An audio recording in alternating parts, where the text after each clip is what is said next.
Right. Give people a sec to find it. I'm wearing my. Oh yeah, let's go. Go Vols. Go Vols. Go Big Orange. All right. Yeah, if you want to text her and let her know, but I think I did. Okay. All right.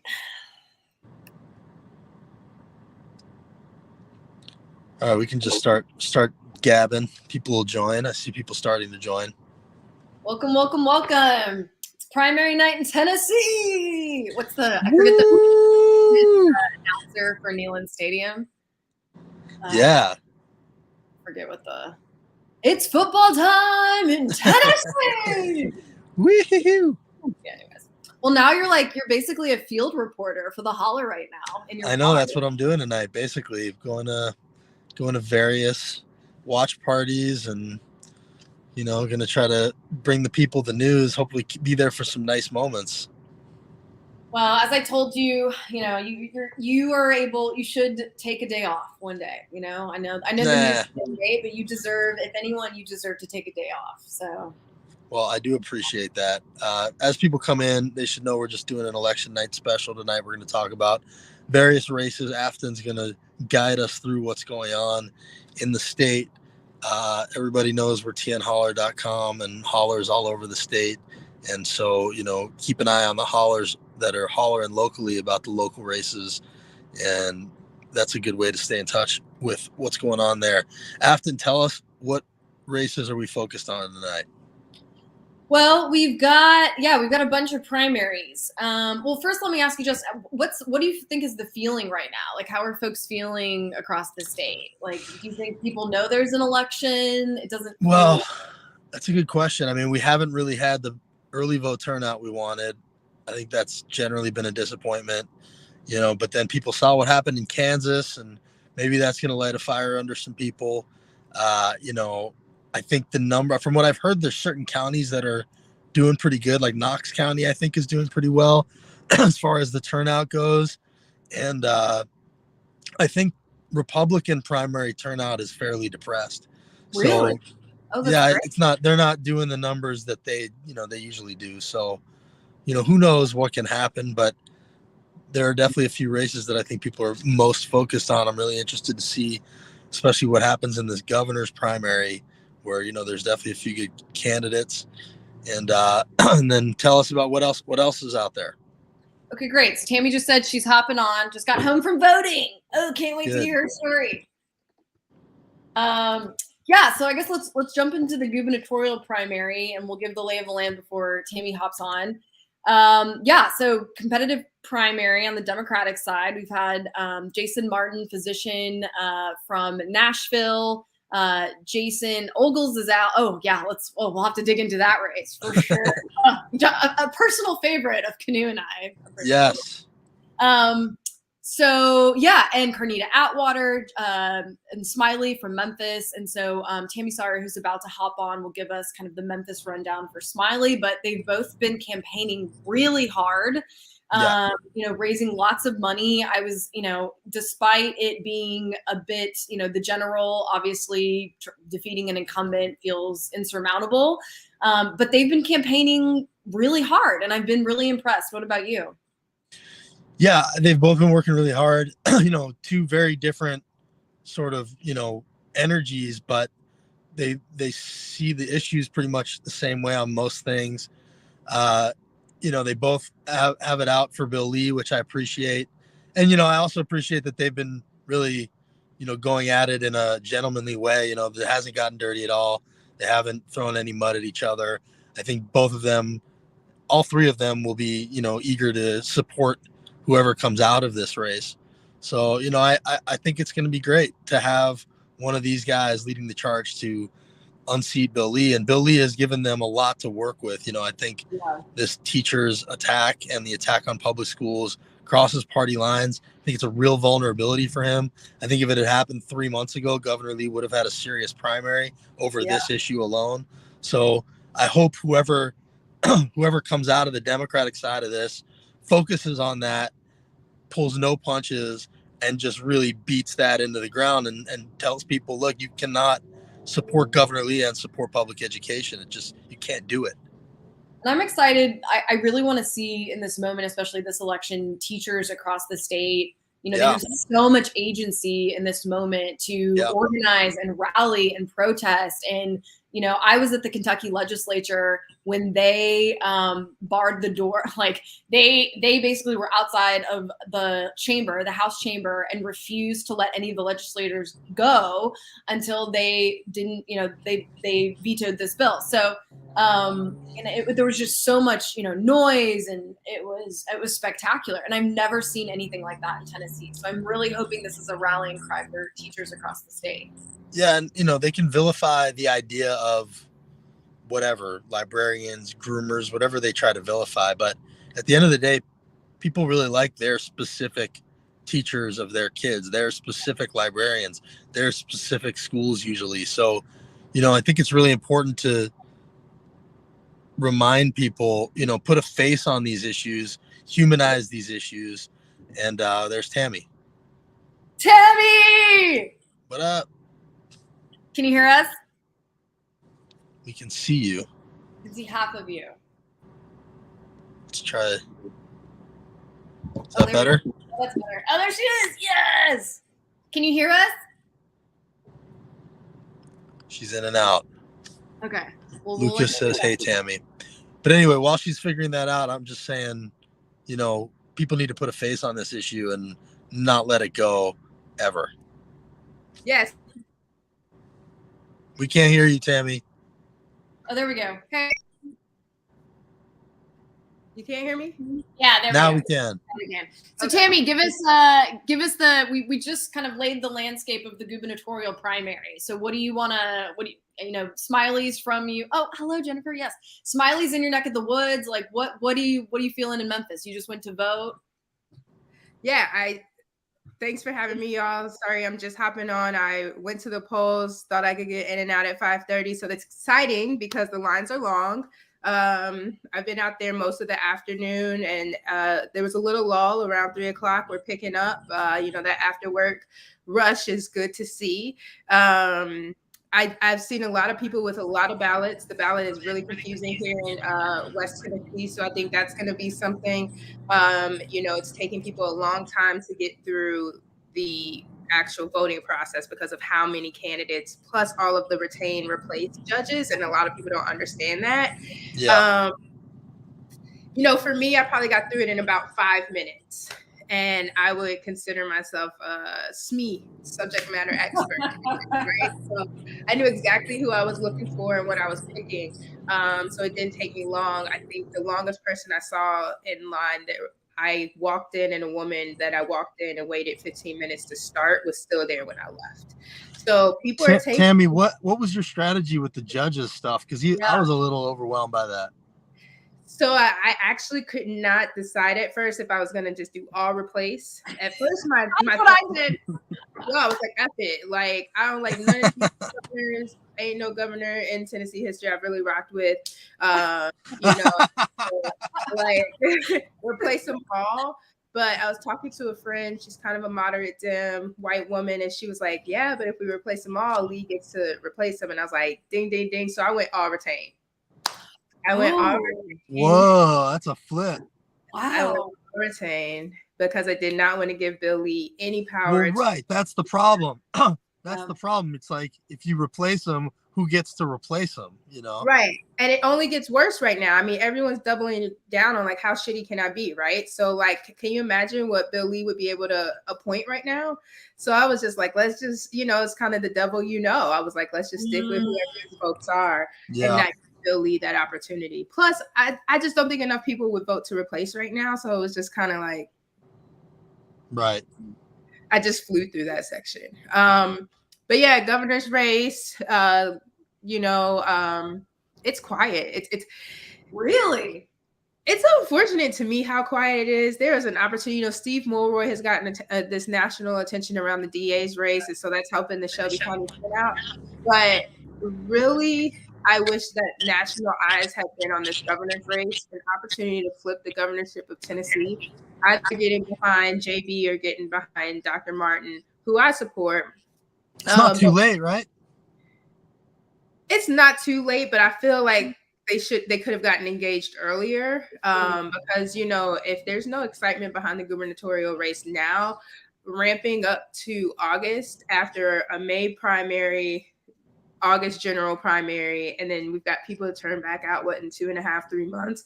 People are going to have voting burnout very soon if they don't have it already from this extremely long ballot. Well, Tami, let me ask you about name ID for Smiley. So, he's a Memphis sitting councilman. You and Smiley just coordinated on a resolution to, I think, some abortion access for Memphis. But what's his name ID outside of Shelby County? Like, is there visibility in West Tennessee? From what I've seen, I don't think so. Smiley is the type of name you'll remember, right? So like he does have that. So like people might be like, oh, Smiley, that's cute. I'll vote for that. But I think that I don't think that they've really gotten a chance to hit the ground outside of, West Tennessee, outside of really working Memphis. I haven't seen a lot of that bubble up. I think what Jason Martin was able to do was, he did the 50 county tour off top, but in cities like Nashville and Memphis, where you have like larger populations of people of color, I think we're definitely going to see more support for Smiley, whereas I think Martin's going to come in with the rural areas in Middle Tennessee. I think it'll be close, but I also think either of them have opportunity to your point, Kanew. I think either of them have an opportunity to plug in nationally if they get the nomination. I mean, the thing that, you can't ignore is the recent history with Mackler and Marquita, in a statewide race. So like, I know Jason's hearing that, and I know that he wasn't taking this for granted at all. That, it seems like similar dynamics, just, where they're from and, even the kinds of candidates they are. So I don't know. What do you think about that? Marquita, love her. Let me tell you what I call Marquita. Marquita was a George Floyd candidate. Had that not happened right before the election, Marquita does not come home as the nominee. And I'll tell you, my parents are moderate Dems. I argued my mom down about voting for Biden in the primary. She was like, Elizabeth Warren was hosting fundraisers at my house. You know what I mean? Like, I introduced the woman to Shelby County, and my mom was like, she can't win. I was there. Yeah. And my mother is like, sorry, I can't vote for your girl. She can't be Trump. Like, that's how moderate my parents are. And they voted for Marquita Bradshaw because it's 2 months, 3 months after George Floyd. And my mama was like, I looked for the black name. And I heard that entire August election. So the polls come out, the election results come out, and I promise you, I text holy shit to like 10 people when Marquita ran away with that. And I was like, oh, girl, but that is nothing but George Floyd momentum. Run with it. I'm excited. I'm not taking anything from her. I think she's brilliant. I think she's kind, but I'm just saying, like, that was George Floyd momentum. JB doesn't have that. Okay. It's interesting. I had forgotten the timing of all that. Yeah. What about the DA race in Memphis, Tami? and feel free to speak freely. Man, I'm mad at Steve Mulroy. What time did the polls close? Oh, if you're watching this in line, vote for Steve Mulroy. 40 minutes. 40 minutes. So if you're in line right now, wondering what I think, vote for Steve Mulroy. Amy Wyrick is trash. She's harmful. She's dangerous. I have personal beef with her. If she sees me in the streets, don't even speak. All of that aside, what Steve Mulroy did, in my opinion, to become the nominee of the Democratic Party was undermine 2 Black women who had the opportunity to be the nominee. And I still take that very personally. 1, as a woman, 2, as a Black woman. There's a lot of opportunity in Tennessee, but we keep relegating women and women of color to like bottom of the ballot races. I mean, Shelby County is 50% woman, 51% women, and it's 60% Black, and we've never had a Black woman above county commissioner. You know, we can't get a county mayor that's a woman. We can't get a city mayor and I mean women, period. No women city mayor in Memphis, no women in Congress, no women, you know, mayor. And it's like you can be a judge, you can be a commissioner, you can be you can even be a state rep, but God forbid, you know. And there's just this whole wait your turn thing that's going on that's just disgusting to me. In the era of social justice that we're in, you know, trust Black women, trust women, support women, Me Too, all of that stuff. And we the top of the ticket is 3 men: Harris, Mulroy, Tarek, Sugarman.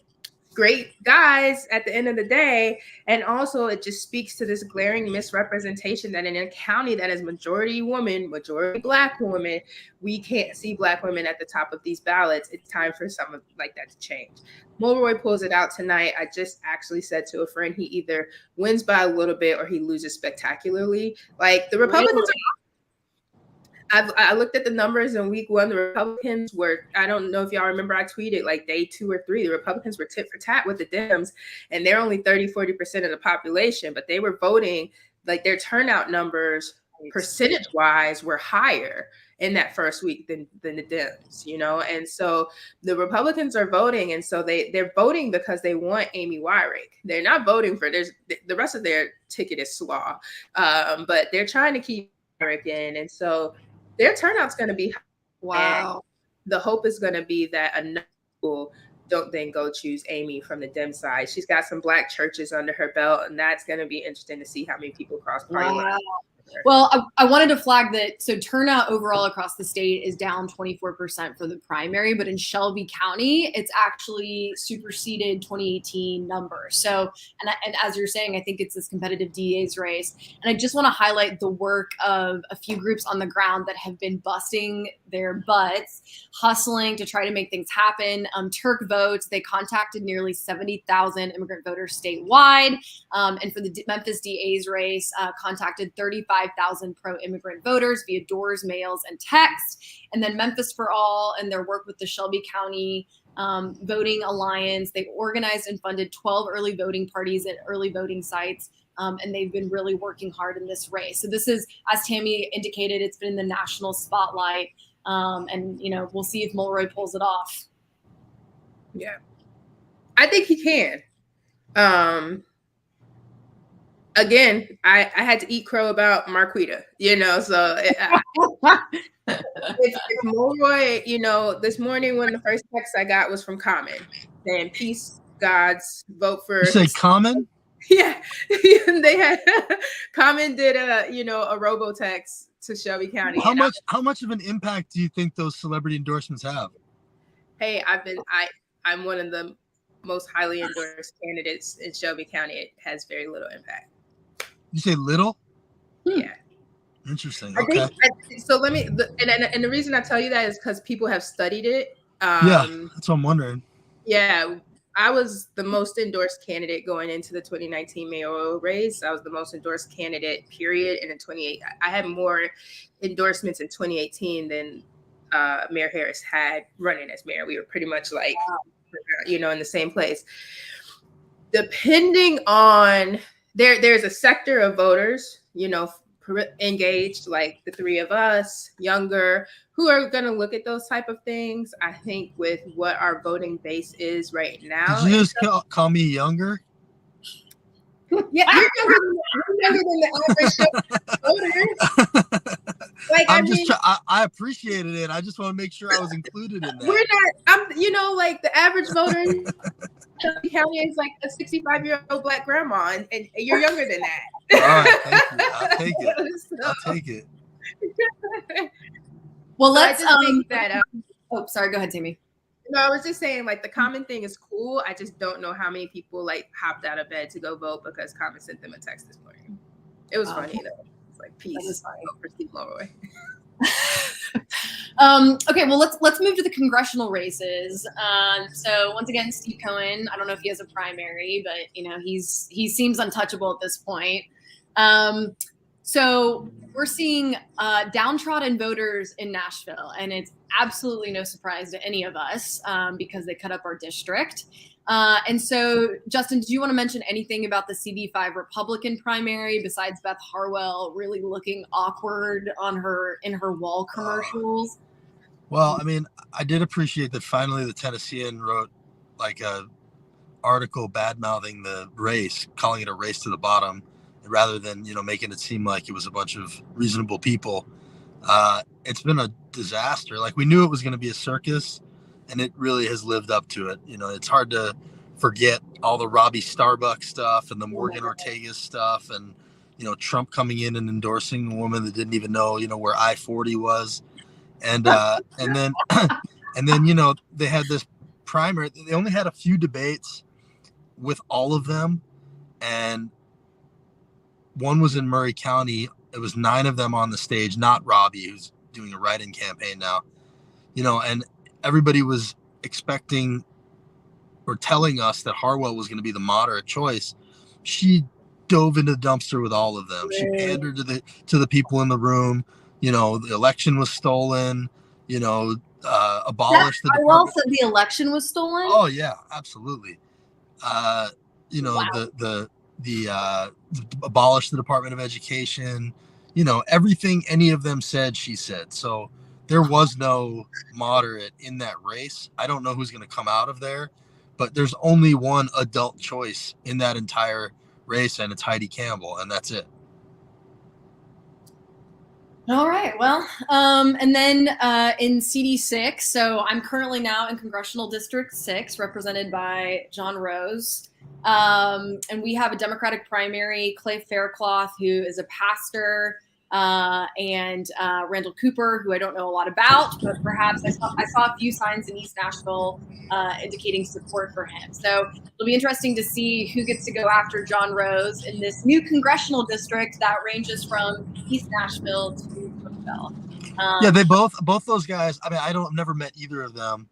I watched the Tennessean forum with their district, and they both seem like level-headed guys. They each had their moments. I don't know that I've heard either of them have momentum or anything, but yeah, they both seemed like reasonable people. I mean, these congressional districts, I know you two know this, but they're so difficult. I mean, Justin, obviously running as a congressional candidate.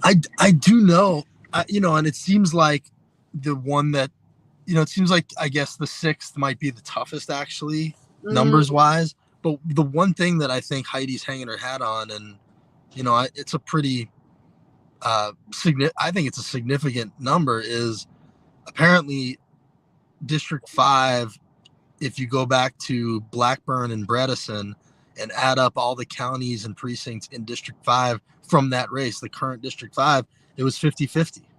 Wow. So I think that's why Heidi decided to get in.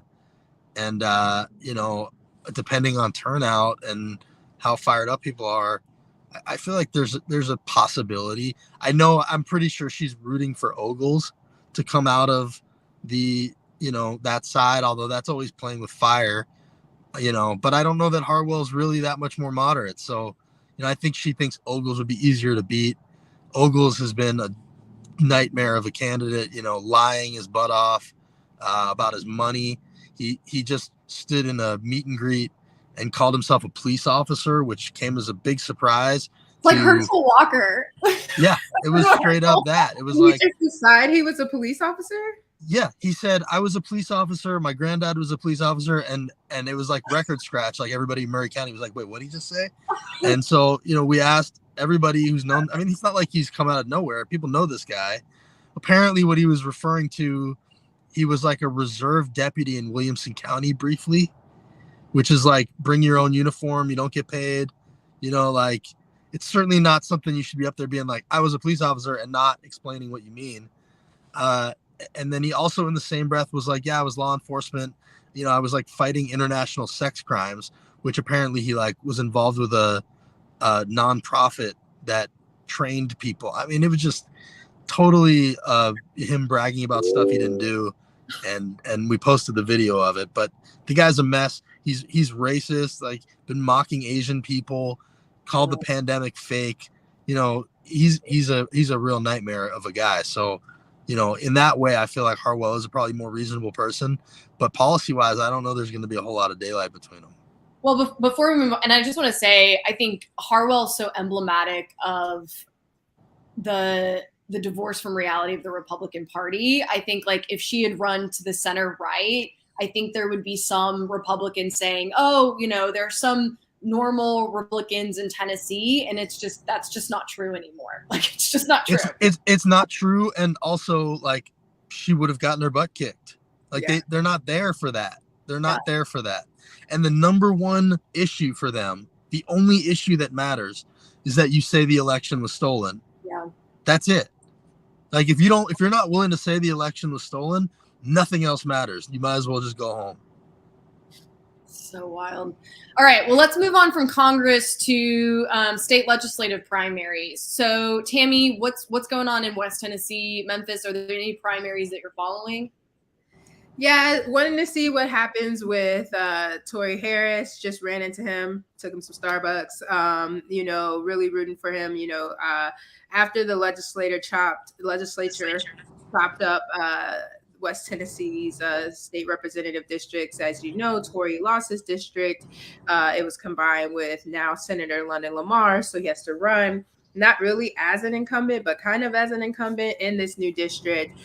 So he was out and about. He does have an opponent, but I think he has, even with some of the controversy that's happened in the last few weeks, I think he still has a good handle on his district.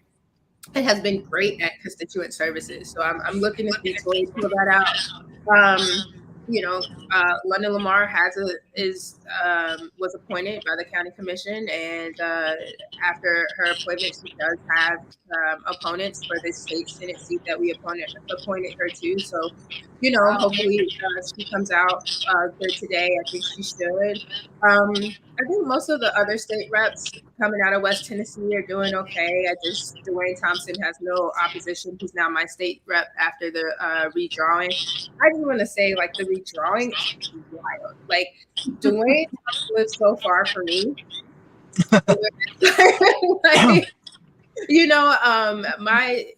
My representative, I was on the line between Tory Harris and Antonio Parkinson. So to go from like a district that I represent, one of the poorest, one of the highest concentrations of Black and Latinx people in the state, and now like it's represented by like a moderate like Dwayne Thompson, it's just, the way they've drawn these new districts just really endangers and hurts people's political rights. And so, that's just something to keep watching as the state continues to chop these districts up every 4 years or what have you.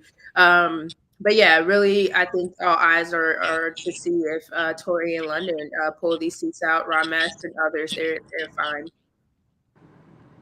Well, let's move on to the Middle Tennessee primaries. So we've got two big primaries in Nashville in Senate District 19. So Tami, did you know what skullduggery was before? It was like the number one tweeted word. I learned something new. I didn't know. Yeah, so Senator Brenda Gilmore retired and had chosen Keita Haynes to run in her place, but unfortunately that was against Tennessee state law. So it extended the filing deadline, at which point Charlene Olivers, co-executive director of the Equity Alliance, jumped in, as well as a few other men, including Jerry Maynard, a former Metro Council person who's a lobbyist for National General, and a few other community advocates. And so, any thoughts about this race? I think Charlene has like a lot of following. It goes back though to the Steve Morroy thing. Can these national endorsements push the needle? Charlene has a lot of support in and out of the state, but there's some establishment support for Keita as well. Then you also have the fact you've got these two women running against each other. You've got a Jim Maynard jumping in the race. Does he take the leftovers, and are the leftovers enough for neither of them to win? I don't know. I'm not having these conversations in Middle Tennessee. You might be able to answer that better, but Charlene does have a lot of funding and a lot of publicity. So it'll be interesting to see if she doesn't come out on top. Yeah. No, I totally agree. And just to flag that, I think Luddy Williams, who is the other candidate, is pulling votes from Jerry Maynard in the Senate district primary. So we'll see, we'll see. All right, the other Nashville primary is House District 52, Representative Mike Stewart, beloved caucus, I was going to say caucus director, head of the caucus. Was he caucus chair? Leadership position. Retired, and he is interested in working at the national level as a lawyer to try to, stall some of the terrible things happening with the Secretary of States across the country. And in this race, we have activist Justin Jones and Metro Council person Delisha Porterfield. So it's progressive versus progressive. And yeah, I have no idea. I have no idea how it's going to turn out. What about you two? I mean, I'll go ahead. I don't hide my affinity for Justin. Like, I think that dude's a really good dude. He's been doing this stuff for longer than I have. I haven't seen anybody up on that hill more than him. His voice has been really important up there, even without a vote. So, to give him a vote, have him on the floor, like, I just think that'll shake things up in a really great way. I don't have any problem with Delisha.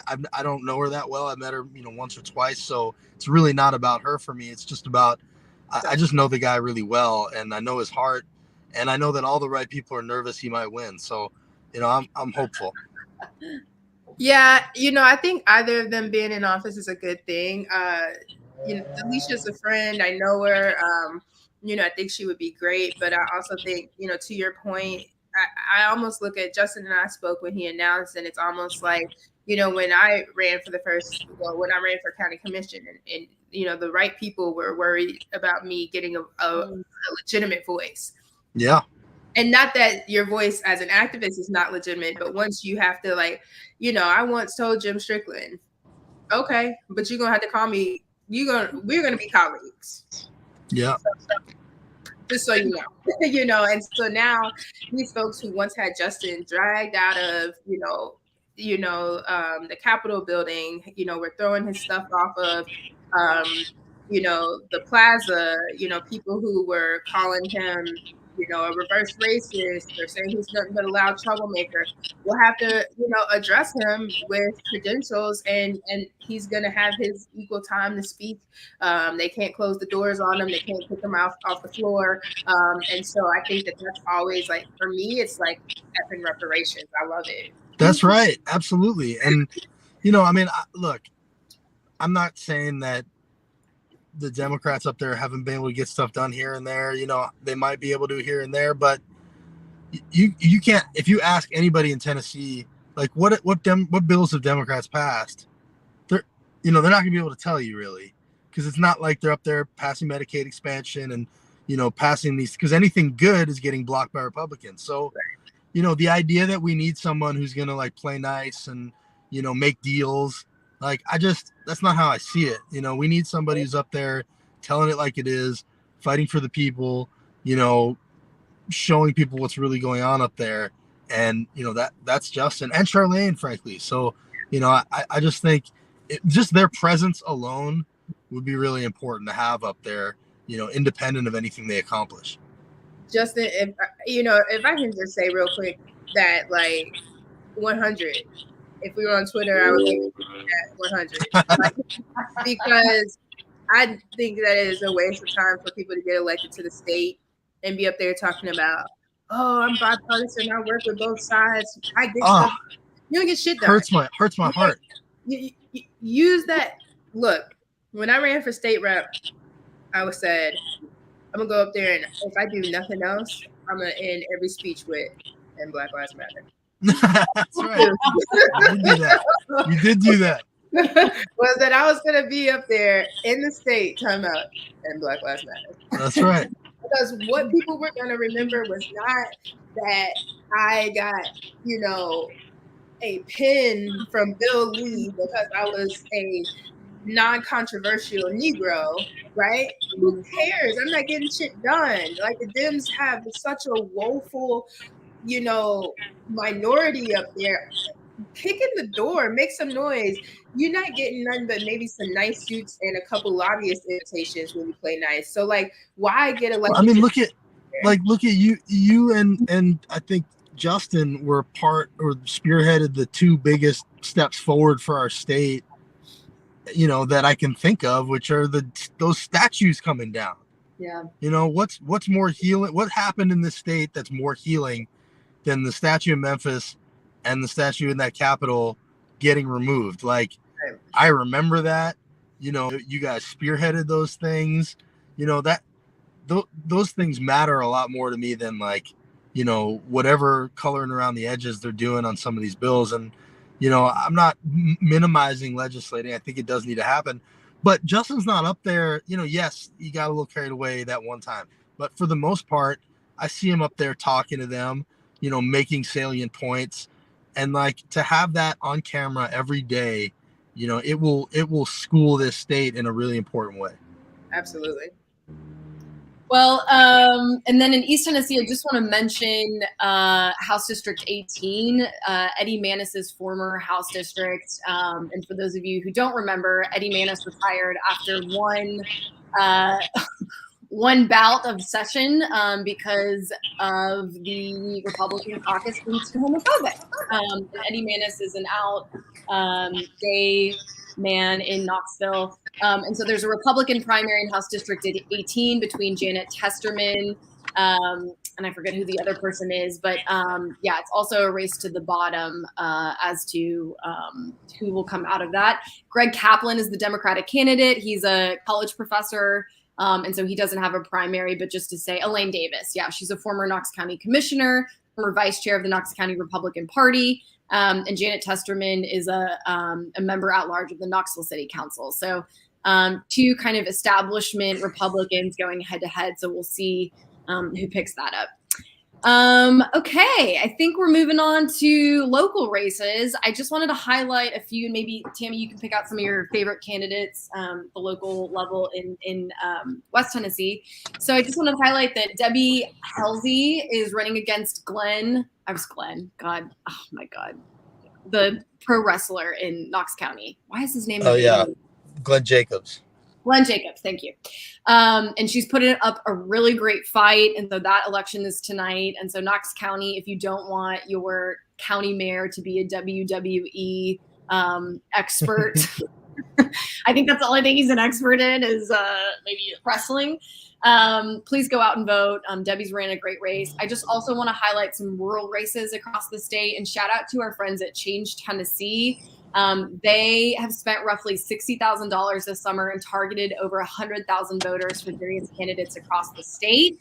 They have a few candidates running for county commission, like Dylan Early. Courtney Rogers is also an endorsed candidate. He's running for Williamson County Commission. And a big shout out to Carol Abney, who's running for mayor in her rural hometown. We are pulling for you. You have worked your butt off so many years for this state. And for your community, and we hope you win tonight. And then lastly, I just wanted to highlight Jeremy Humphrey, who's running in Maury County. He's the first Democrat to run for his county commission seat district in how many years? 70. So yeah, it's a big night for some rural Democrats that are running. So big shout out. It takes a lot of energy and to get out there, fearlessness, if you will, to get out there and run. Tami, what are some local races that you're following?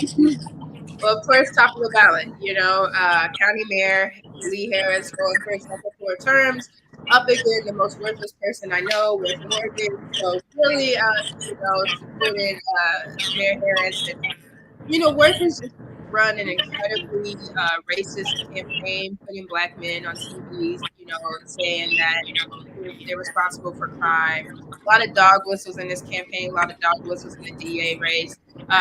So hoping to see Lee Harris reelected, hoping to see Steve Mulroy pull it out. And then also Tarek Sugarman for a juvenile court judge. That's a really important election that I think got momentum pretty late because a lot of people didn't understand just how much power the current juvenile court judge has. And that he has kept the Department of Justice from protecting people that are in prison. Shelby County is notorious for the amount of youth that are large percentage, like 90% of the youth who time in our juvenile court are Black males. And we have the highest rate of transferring from juvenile crimes to adult crimes. So they go straight from Dan Michael to Amy Wyrick, who believes that, if you commit a crime, whether it's robbery or murder at the age of 15, that there's no such thing as rehabilitation. That's not how we can continue to look at things, especially as, we're entering a period of discord across the country. People are even more broke. Resources are even more limited. Schools are even more underfunded. Crime and conflict are going to be high. And so what we can't just respond with is building even more jails for our kids. And so those are the top 3 races for me. Also, I'm just going to go ahead and say my sister-in-law is running for city court judge. That's, I've been out at the polls for her. So Kenya Hooks for city court judge, and, supporting her. So there's a lot of good people on the ballot. Of course, my fellow county commissioners, but most of those races were wrapped up in the primary.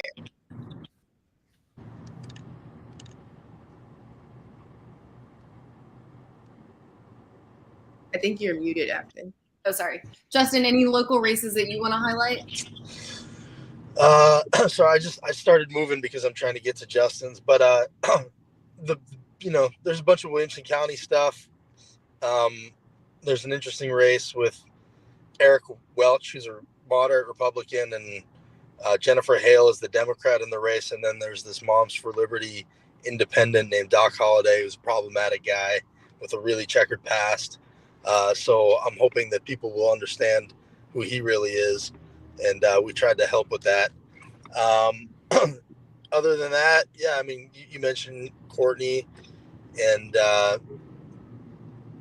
there's going to be a Republican state house primary to fill the great Glenn Cassidy's seat. Great. So there's actually a couple people in that race that might actually be worse than he is. So. Yeah. We'll see who comes out of there. Lori Cardoza Moore is running, so I'm concerned that it might end up being her, and she's just a person. So we'll see. I wish we had like some sounds we could play, like so every time you see we could be like pew pew pew pew pew. Yeah. I mean. I remember recruiting candidates this spring, and it's like, oh, we had a list of where Republicans could possibly go to jail. And it's like, oh, that's the state of Tennessee politics. We're recruiting based on where we think the Republicans will be imprisoned for fraud. Oh, okay, great. More likely to go to jail than to retire for old age. Yeah, that's so true. Yes. And I think I want to say, like, Tami, you've been a candidate, you are an elected official. It takes a lot to put yourself out there and run for office. And we just think, all of the local candidates who are on the front lines in one of the most Republican, shall I say, authoritarian states in the country. And so for those of you that are running as rural Democrats, for those of you running against crazies like Jacobs, thank you. We really, really appreciate it. We wouldn't have anyone to vote for if you didn't run. And I just want to add on that, like, win or lose tonight, y'all, don't give up on running again. I ran 3 times. I only won one of those times, and you would think that you won, Tami. You won. But you would think it was like lost, won. I actually am a sandwich candidate. And, well, I just want to say, like, these are psychological races. They are mentally hard. It's a break. Figure out how to get back out there in one way or another, whether you go on to manage somebody else's campaign or what. But we need everybody involved. Yeah, you just gotta channel. You gotta channel your inner Chris Hale. I'm hanging up. That guy keeps going. Hell yeah.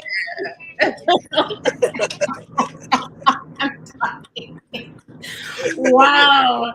Wow. Well, get ready for his 2024 announcement. It's going to be Right. I was gonna say, should I say Senator Hale? Senator. Yeah. Yo, fail up. Try again, y'all.